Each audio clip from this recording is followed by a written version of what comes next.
Bonjour à tous, bien-aimés. Je vous invite à une lecture dans Matthieu, chapitre 17. Matthieu, chapitre 17, et je vais lire à partir du verset 14. Matthieu 17, 14.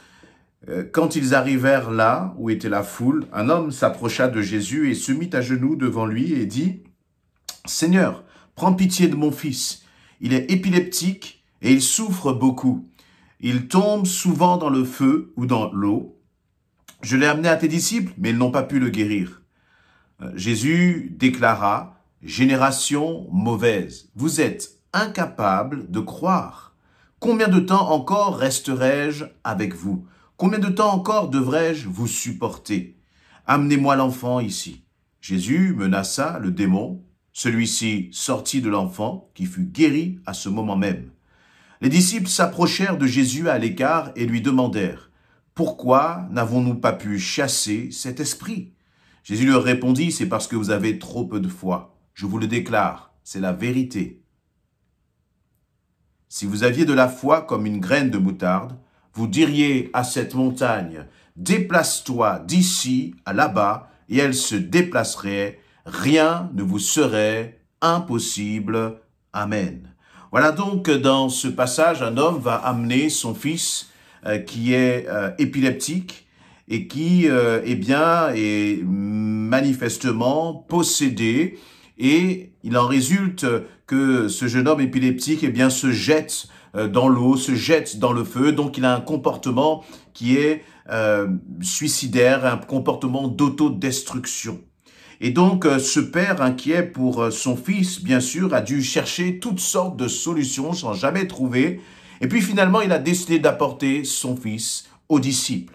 Et les disciples, nous est-il rapporté, n'ont pas pu guérir ce fils. Alors le père est venu et a crié à Jésus en disant, « Seigneur, prends pitié de mon fils. » Et Jésus, qu'a-t-il fait? Le verset 18, il nous est dit qu'il a menacé le démon. Celui-ci est sorti de l'enfant qui a été guéri instantanément. Alors les disciples, bien sûr, surpris, ont posé cette question à Jésus. Pourquoi n'avons-nous pas pu chasser cet esprit? Et Jésus leur a dit ceci, c'est parce que vous avez trop peu de foi. Vous avez trop peu de foi. Je vous le déclare, c'est la vérité. Si vous aviez de la foi, gros comme une graine de moutarde, vous diriez à cette montagne, déplace-toi d'ici à là-bas, et elle se déplacerait. Rien ne vous serait impossible. Ce passage est un passage intriguant et qui nous remet en question, qui nous bouscule dans notre foi. Nous ne savons pas, il ne nous est pas dit ce que les disciples avaient peut-être tenté de faire pour guérir et délivrer cet enfant. Il ne nous est pas dit s'ils avaient crié, élevé la voix en poussant des prières au nom de Jésus, par le sang de Jésus ou je ne sais quoi d'autre. Ce n'est pas que cela n'a pas d'importance. Mais cela montre bien qu'il n'y a pas de technique, il n'y a pas de parole, il n'y a pas de façon spécifique de prier pour que le miracle s'accomplisse. Mais ce que nous voyons à travers ces paroles-là, c'est que c'est une question de foi. C'est une question de foi. Et notre foi, elle ne s'appuie pas justement sur nous-mêmes. Elle ne s'appuie pas sur nos connaissances. Elle ne s'appuie pas sur une sorte de pensée positive qui voudrait que c'est parce que j'ai prié que la chose va s'accomplir. Mais la foi, c'est croire que Dieu est capable. Croire que Dieu est capable, non pas de faire ce que moi je veux, mais c'est de croire que Dieu est capable d'accomplir sa volonté, même lorsqu'il y a un obstacle. Et je crois que très souvent, premièrement, c'est là l'un des premiers problèmes. C'est que nous prions, mais sans savoir quelle est la volonté de Dieu. Nous prions sans connaître ce que le Seigneur veut dans cette situation. Et si nous prions sans savoir ce que le Seigneur veut dans cette situation, nous pouvons prier, mais dans notre sens. Mais Dieu n'obéit qu'à sa propre volonté. Dieu n'est pas un instrument ou un jouet entre les mains des hommes ou entre les mains des chrétiens, mais Dieu est maître, Dieu est souverain et sa pensée, sa volonté, ses plans ne seront pas changés par notre volonté. Mais c'est au contraire, c'est nous qui devons nous aligner sur la volonté de notre Père. Et une fois que nous avons reçu la pensée de Dieu, une fois que tu as reçu une conviction du Seigneur, c'est alors là que ta foi se manifeste. Et c'est à travers ta foi, à travers ma foi, que la main de Dieu va s'activer pour que sa volonté s'accomplisse.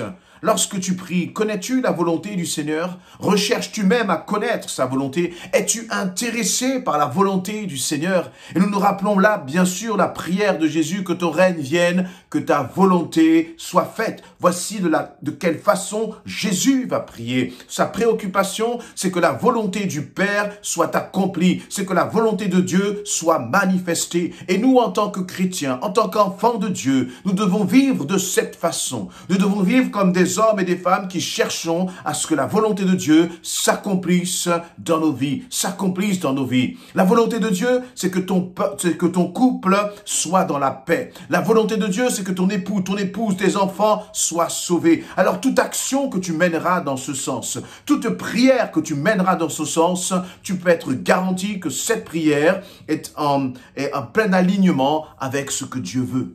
Et c'est ce que Dieu désire. Dieu ne désire pas que nous venons lui prier pour faire ce que nous voulons. Mais Dieu désire simplement que nous lui prions pour que sa volonté s'accomplisse. Pour qu'à travers nos prières, eh bien, c'est comme si le Seigneur voit notre foi. Et le Seigneur a besoin de ce vecteur. Il a besoin justement de poser son action sur notre foi, afin qu'à travers notre foi, il puisse agir, il agisse. Et que nous puissions à travers cela être témoins de la puissance de Dieu lorsque nous croyons. Est-ce que tu crois encore dans la situation que tu es en train de traverser? Est-ce que tu crois que les choses peuvent encore changer? Et c'est intéressant parce que dans un autre passage, eh bien, les disciples vont demander à Jésus de augmenter notre foi.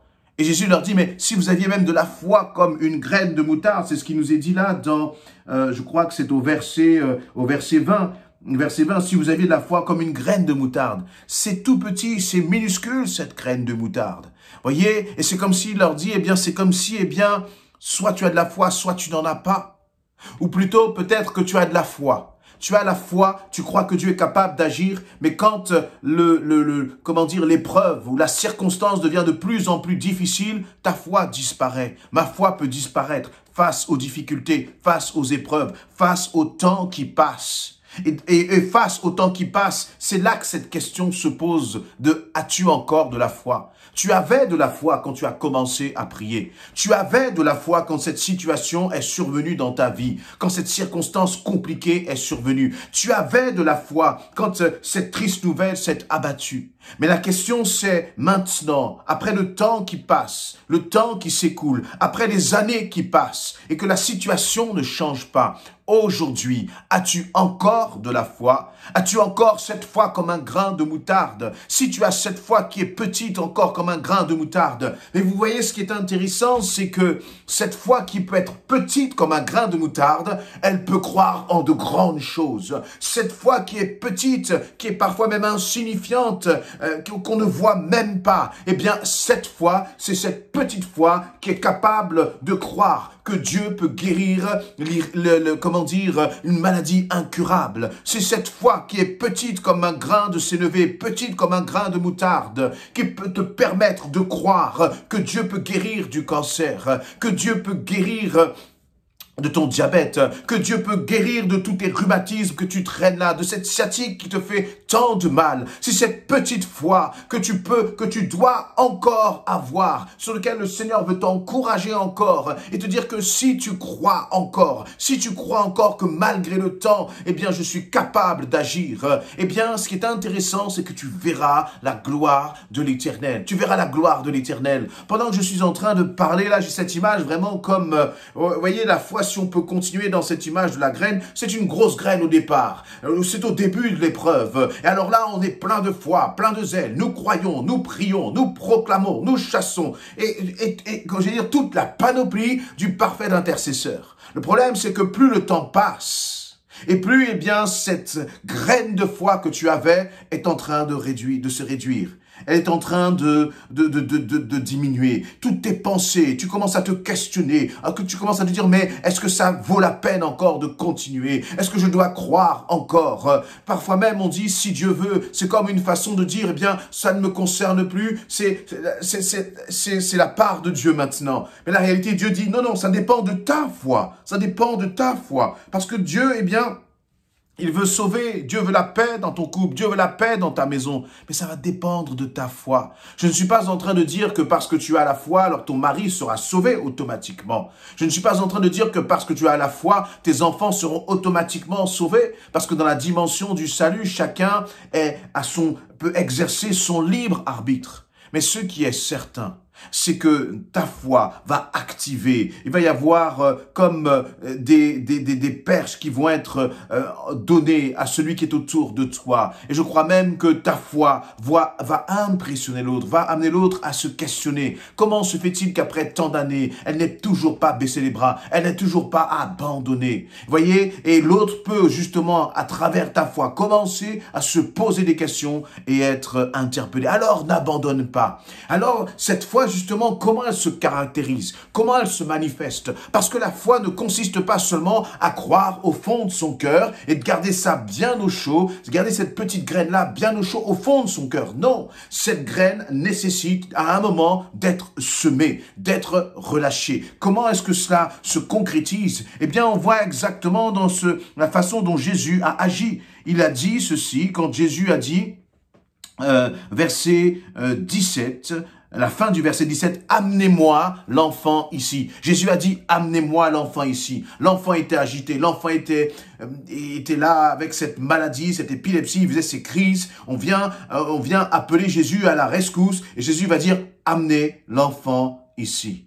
Et donc là, on voit qu'il y a comme une activation de la foi. Jésus va activer sa foi en passant aux actes, en passant à l'action. Et puis il va dire, il va menacer le démon. Celui-ci va sortir promptement et le jeune homme va être guéri. On voit donc qu'il n'y a pas une foi qui est gardée là au fond de son cœur, mais il y a une foi qui s'extériorise, il y a une foi qui se concrétise, il y a une foi qui se manifeste. Devant la foule, Jésus a dit, amenez-moi cet enfant. Devant la foule, Jésus va menacer ce démon. Et ce jeune homme va être instantanément guéri. Est-ce que ta foi est une foi qui est active? Est-ce que ta foi est une foi qui est en action? Est-ce que ta foi est une foi qui se manifeste justement par la prière lorsque tu vas commencer à proclamer le nom de Jésus parce que tu crois réellement et tu sais réellement que c'est en accord avec la volonté de Dieu? Il ne suffit pas de croire seulement dans la tête. Il ne suffit pas de croire seulement au fond de son cœur. Mais je crois qu'il faut prendre le dessus et qu'il faut commencer à proclamer cela avec assurance, En tout cas, là, ce que l'on voit, c'est que Jésus exerce cette foi dans le domaine de la délivrance, dans le domaine de la guérison. Et lorsque nous sommes dans ces domaines-là particuliers, notre foi fait la différence. Notre foi fait la différence. D'ailleurs, Jésus va continuer en disant, eh bien, si vous aviez la foi gros comme une graine de moutarde, vous diriez à cette montagne, déplace-toi d'ici à là-bas, et elle se déplacerait. Rien ne vous serait impossible. Rien ne vous serait impossible. Seigneur, aide-moi à réaliser vraiment cela, à vivre vraiment cela. N'essayez pas de commencer à prier contre les montagnes ou les collines qui sont autour de chez vous, en essayant de vous exercer à la déplacer. La question n'est pas là, la question c'est de savoir qu'est-ce que Dieu veut. Et Dieu est un Dieu d'extraordinaire, donc Dieu veut toujours quelque chose qui est extraordinaire. Et dans cet extraordinaire que Dieu veut, est-ce que tu crois qu'il est capable d'agir à travers ta vie? Peut-être que tu regardes à toi-même et tu te vois trop petit, trop faible, trop insignifiant, mais ce qui compte, c'est en qui tu places ton assurance. Que cette petite graine de foi, elle soit semée maintenant dans des actes concrets. Et c'est comme si à travers, au moment où tu sèmes cette graine de foi, eh bien Dieu va faire jaillir le miracle. Dieu va faire jaillir le miracle. Et lorsque je vous parle, je me parle aussi à moi-même et je me dis, Seigneur, que je puisse être cet homme de foi. Le Seigneur ne nous demande pas d'avoir une grande foi. Il nous demande simplement d'avoir la foi, même lorsque le temps passe, même quand la tempête commence à monter. Et vous voyez d'ailleurs que dans ce passage, il y avait déjà peut-être une raison pour laquelle on aurait pu douter, parce que les disciples avaient déjà essayé auparavant. Mais Jésus n'a pas douté. Il ne s'est pas dit, bon, comme les disciples ont déjà essayé, je ne pourrais pas. Il n'a pas douté. Il a exercé sa foi. Alors toi aussi, cesse de douter et mets ta foi en action. Amen.